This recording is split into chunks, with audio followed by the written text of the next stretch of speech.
Commercial airline crashes are one of the few events guaranteed a place on the front page of every national newspaper. Somewhat less common on the front page, however, is a story about a commercial airplane crash that didn't happen. But every now and then, one of these non-events manages to cross the threshold into newsworthiness. One such unlikely story appeared on page 1 of January 12, 2009 edition of USA Today. Airlines go 2 years with no fatalities, the headline proclaimed. An analysis by the paper had discovered that the U.S. commercial aviation industry had achieved a milestone unprecedented in the history of modern air travel. Despite the dramatic increase in flights compared with earlier decades, not a single person had perished in a commercial air accident during the years 2007 and 2008. A 2-year stretch with 0 fatalities was, statistically speaking, a remarkable feat. Only 4 times since 1958 had the industry managed to make it through 1 year without a fatal accident. But the safety record was part of a long-term trend in the post-9/11 period. Chances of dying on a commercial flight were 19 in 1 billion, an almost 100% improvement over the already excellent odds of flying in the 1990s. According to MIT professor Arnold Barnett, this meant that an American child was more likely to be elected president of the United States in his or her lifetime than to die in a commercial jet flight. The story caught my eye in part because I had long maintained that news organizations presented a misleading slant on current events. Not the conventional slant of the left-right political world, but the more subtle bias of being more interested in bad news. If it bleeds, it leads might be a good strategy for selling papers, but it necessarily skews our collective sense of how well we are doing as a society. We hear about every threat or catastrophe, but the stories of genuine progress get relegated to the back pages, if they run at all. But this USA Today article was bucking that trend of negative bias, and so, inspired by its refreshing story of progress, I decided to write a little essay about it for a website at which I happened to be a guest contributor that week. I summarized the article's findings and made the point that we might have fewer people suffering from fear of flying highways if the media did a better job reminding us of these genuinely extraordinary achievements. A more superstitious person might have worried that saying such things in public was tempting fate. In fact, when I had talked about airline safety with friends in the past, I had often been accused of just that, a criticism that I would inevitably laugh off. Surely fate had better things to do than worry about my monologues. But within a few hours of publishing my little riff about airline safety while I was sitting in a television studio waiting to do a book promotion, my phone began buzzing with emails and text messages from friends who had seen my piece. A U.S. Airways jet had crash-landed in the icy Hudson. "Look what you did," my friend said. "I had tempted fate, and fate had slapped me back across the face." By the time I actually managed to get to a television set to see the live report, it was clear that the plane had, in fact, survived the landing with minimal structural damage, and a significant number of survivors were clearly visible standing on the wings, waiting for the ferries and police boats that would rescue them.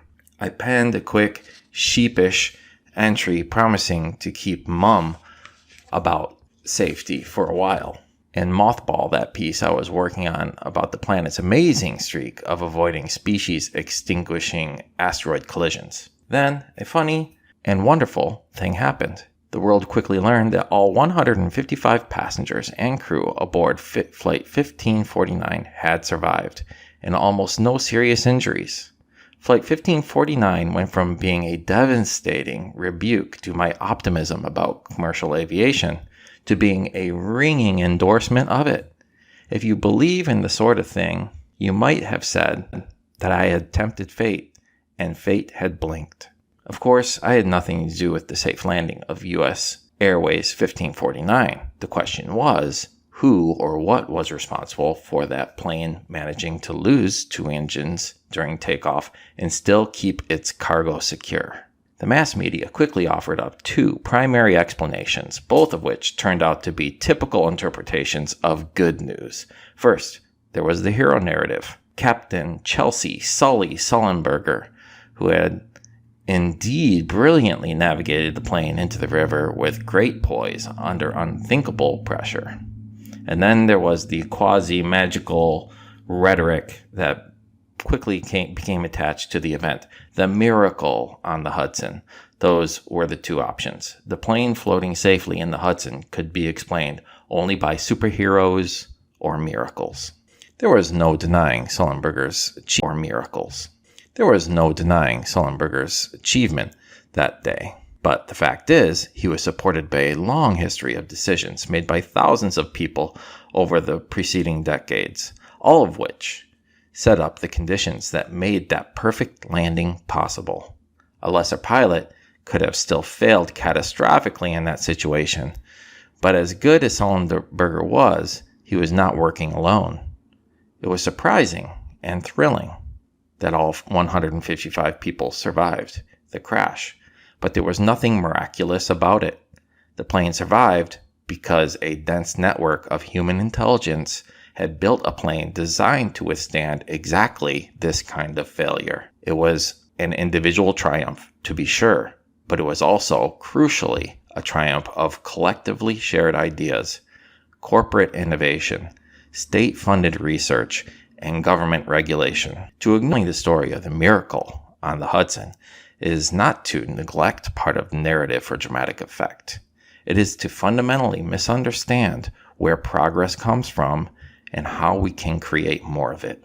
An attempt to explain the confluence of events that came together to allow Flight 1549 to land safely in the Hudson has to begin with the chicken gun. The threat posed by bird impact strikes to aircraft dates back to the very beginnings of flight. The Wright brothers recorded bird strikes in their journals during their experimental flights in the early 1900s. The primary vulnerability in the modern commercial jet lies in birds being ingested by the jet engine and wreaking enough internal damage that the engine itself fails. But there are degrees of failure. An engine can simply flame out and stop functioning, or it can shatter, sending debris back into the fuselage, potentially destroying the plane in a matter of seconds. The former, it goes without saying, is greatly preferable to the latter. Most bird strikes involved only one engine, leaving the plane perfectly capable of flying on its remaining engines if the main structure of the plane is still intact. Today's jet engines are therefore rigorously tested to ensure they can withstand significant bird impacts without catastrophic failure. At Arnold Air Force Base in Tennessee, a team of scientists and engineers used high-pressure helium gas to launch chicken carcasses at high velocity into spinning jet engines. Every make of engine that powers a commercial jet aircraft in the United States has passed the chicken gun test. The chicken gun, it should be noted, is an exemplary case of government regulation. Those dead birds being shot out of a pneumatic cannon are your tax dollars at work. For the passengers flying on U.S. Airways 1549, those tax dollars turned out to be very well spent, because the first lucky break the plane experienced after a flock of Canada geese crashed into both its engines was the simple fact that neither engine disintegrated, neither one propelled shards of titanium into the fuselage, neither engine caught fire. The phrase lucky break, like the whole premise of A Miracle on the Hudson, distorts the true circumstances of the U.S. Airways landing. We need a better phrase, something that conveys the idea of an event that seems lucky but actually resulted from years of deliberate preparation and planning. This was not a stroke of good fortune. It was a stroke of good foresight. In fact, the advanced planning of the chicken gun was so effective the thrust he needed to return to LaGuardia, but enough so that the plane's electronics and hydraulic systems functioned for the duration of the flight. The persistence of the electronic system in turn set up Flight 1549's second stroke of foresight. The plane's legendary fly-by-wire system remained online as Sullenberger steered his wounded craft toward the river. The history of fly-by-wire dates back to 1972, when a modified F-8 Crusader took off from the Dryden Flight Research Center on the edge of the Mojave Desert. The brainchild of NASA engineers, the fly-by-wire system used digital computers and other modern electronic systems to relay control information from the pilot to the plane. Because computers were involved, it became easier to provide assistance to the pilot in real time, even if the autopilot was disengaged, preventing stalls or stabilizing the plane during turbulence.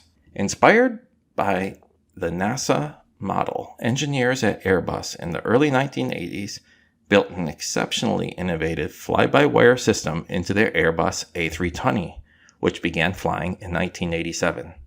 21 years later, Chelsea Sullenberger was at the controls of it in A320 when he collided with the flock of Canada geese because his left engine was still able to keep the electronics running. His courageous descent into the Hudson was deftly assisted by a silent partner, a computer embodied with the collective intelligence of years of research and planning.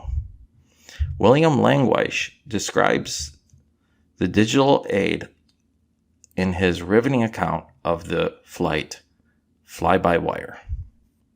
While the initial left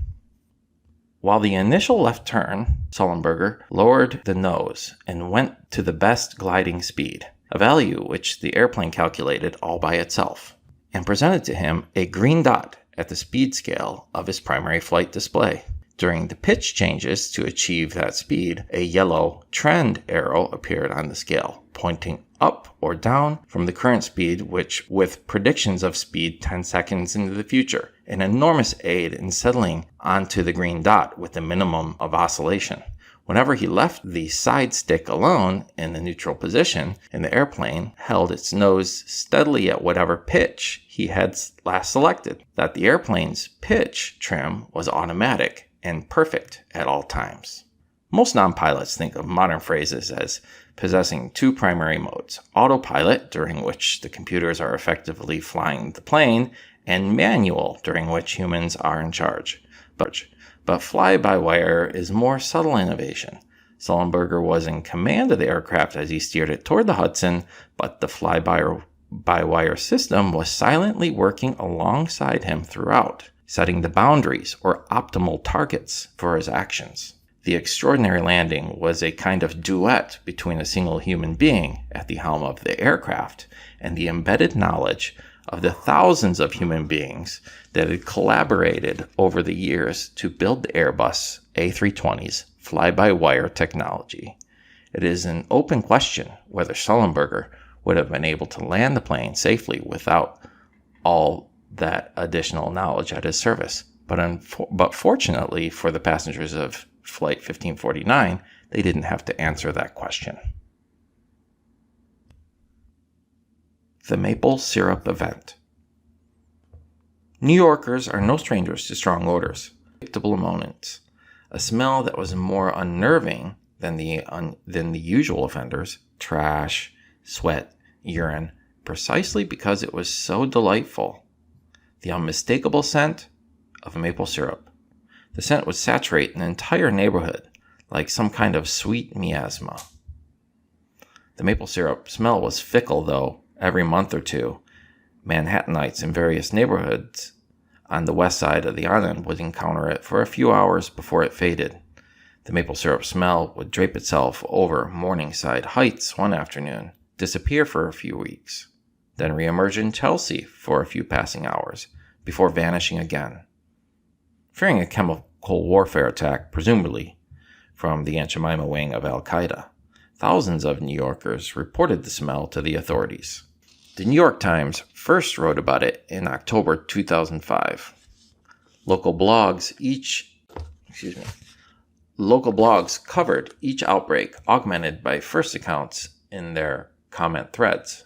The city quickly determined that the smell was harmless, but the mystery of the origins persisted for 3 years.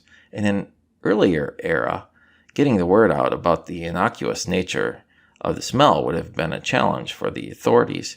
It was hardly an emergency after all, and the smell itself affected only a small number of New Yorkers at unpredictable times. They might have reached out through the papers and news radio to spread the word, but even those stories would be fleeting. But this was 2005, and the city had an extraordinary resource at its disposal, one that had been created only a few years before, the 311 service, where New Yorkers can do everything from reporting potholes to inquiring about alternate side of the street parking rules to complaining about reporting potholes to inquiring about alternate side of the street parking rules to complaining about unusual smells, all by dialing 3 digits on their phone.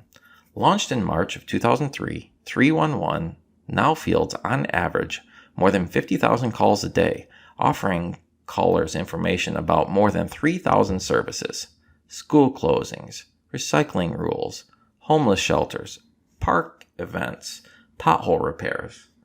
The service has translators on call to support 180 different languages. Since its launch, 311 operators in New York have fielded more than 100 million calls.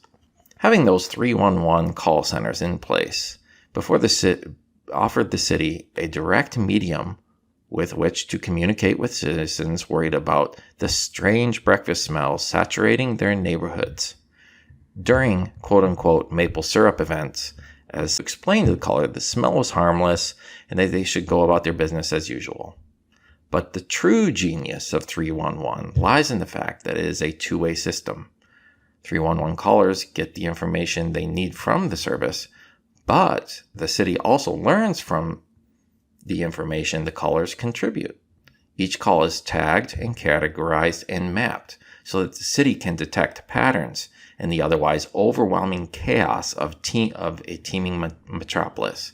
A cluster of noise complaints surrounding a late-night bar, a growing litany of requests for more children's events in a neighborhood, potholes, broken swings, abandoned cars, all the molecular needs and obstacles and opportunities ultimately determine the overall health of the urban superorganism. This capacity for pattern detection turned out to be crucial to the strange case of the maple syrup events. Several years after these odd smells began wafting over the city, a few members of 311 team had an idea. Those maple syrup calls into the 311 line, they realized, weren't simply queries from an edgy populace. They were clues. The data the city collected weren't just making them aware of an olfactory puzzle. It was the key to solving that puzzle. On January 29, 2009, another maple syrup event commenced in northern Manhattan. The first reports triggered a new protocol that routed all complaints to the Office of Emergency Management and the New York City Department of Environmental Protection, which took precise location data from each syrup smeller. Within hours, inspectors were taking air quality samples in the affected regions. There was complaints. A working group gathered atmospheric data from past syrup events. Temperature, humidity, wind direction, velocity. Seen all together, the data formed a giant arrow aiming at a group of industrial plants in northeastern New Jersey. A quick bit of shoe leather detective work led the authorities to a flavor compound manufacturer named Frutarum, which had been processing fenugreek seeds on January 29th. Fenugreek is a versatile spice used in many cuisines around the world, but in American supermarkets, it is most commonly found in products on one shelf, the one where they sell cheap maple syrup substitutes. 14 months after the maple syrup mystery was solved, Mayor Michael Bloomberg paid a visit to the 311 call center, which is housed in a city building in the Warrens of downtown Manhattan, just a few blocks east of Ground Zero, with its high ceilings, playful floor tiles underfoot, and dual LCD monitors on every desk. The main call center room feels a lot like a web startup until one registers the steady murmur of the 50 customer service professionals working on the phones. Mounted on one wall is an oversized dashboard with chunky blue, red, and green LED pixels telling the day's inflows by city department. Calls waiting, maximum waiting time, agents on call, and the most important statistic of all, service level, which reports the percentage of calls that are answered within 30 seconds. Bloomberg's visit commemorated 311's 100 millionth call, and for the photo op, the mayor fielded one call himself. As it happened, the caller recognized Bloomberg's voice, himself. As it happened, the caller recognized Bloomberg's voice. Amazingly, he turned out to be an old colleague from the mayor's investment baking days at Salomon Brothers. Even the biggest cities have small towns buried within them. There was something fitting in this unlikely connection, since 311 is designed to recreate some of the human touch of small town culture in the context of a vast metropolis. Callers are guaranteed to reach a live person within 30 seconds. After a brief pre-recorded message summing up the day's parking regulations, a major topic of 311 queries, and other relevant news. Crucial as well to the 311 ethos is the idea of civic accountability. By giving New Yorkers an easy venue to report broken streetlights or graffiti or after-hours construction, the city helps them solve the problems they see in their own neighborhoods. As useful as 311 is to ordinary New Yorkers, the most intriguing thing about the service is the data it supplies back to the city. Each call is logged, tagged, mapped, and entered in the customer relationship management system to make it available for subsequent analysis. The CRM records everything from street addresses to the city agency involved in the nature of the query or complaint, everything from library hours to syrup smell panic attacks and so on. In some cases, 311 lets the city collect and share information more efficiently about needs that were obvious to begin with. On snow days, for instance, call volume spikes precipitously, which 311 anticipates by adding pre-recorded information about school closings and parking rule 10 during one of the worst snowstorms in New York's history. 311 fielded more than 269,000 calls. The ethnic diversity of the city means that religious holidays trigger reliable surges in call volumes, with questions about government closings and parking regulations. But the service also allows the city to detect patterns that had otherwise gone unnoticed. Some of those patterns are macro trends. After the first survey of 311 complaints ranked excessive noise as the number one source of irritation among residents, the Bloomberg administration instituted a series of noise abatement programs, going after the offenders whom callers complained about most often. Similarly, clusters of complaints about public drinking in certain neighborhoods led to a crackdown on illegal social clubs. Some of the discoveries have been subtle but brilliant. For example, the first warm day of spring will bring a surge in the use of the city's chlorofluorocarbon recycling programs. The connection is a logical one if you think about it. The hot weather inspires people to upgrade their air conditioners, and they don't want to just leave the old freon-filled units out on the street. The 311 hive mind is deft not just at detecting reliable patterns, but also at providing insights when the normal patterns have been disrupted. Clusters of calls about foodborne illness or sanitary problems from the same restaurant now trigger a rapid response from the city's health department. And during emergencies, callers help provide real-time insight into what's really happening. After U.S. Airways Flight 1549 landed on the Hudson, a few callers dialed 311 asking what they should do. Flight 1549 landed on the Hudson. A few callers dialed 311 asking what they should do with the hand luggage they'd retrieved from the river. The city had extensive plans for its response to an urban plane crash, but dealing with floating luggage was not one of them. Within minutes, they had established a procedure for New Yorkers who wanted to turn in debris they recovered from the river. This is the beauty of 311. It thrives on the quotidian, the predictable, the school closing queries, and pothole complaints. But it also plays well with black swans. If anyone still wonders whether the 311 concept is here to stay, New York's 100 millionth call should dispel all doubts. So for that matter, should the other 100 plus 311s now in operation across the United States. For millions of Americans, it's a three-digit become almost as second nature as its neighbors on the keypad 411 and 911. Perhaps even more exciting is the new ecosystem of startups, inspired in part by New York's success and empowered by 21st century technology that has sprouted up to imagine even more innovative ways for residents to report local needs or issues.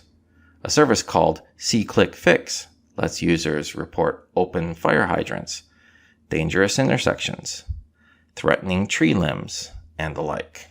A similar service, Fix My Street, launched in the UK several years ago.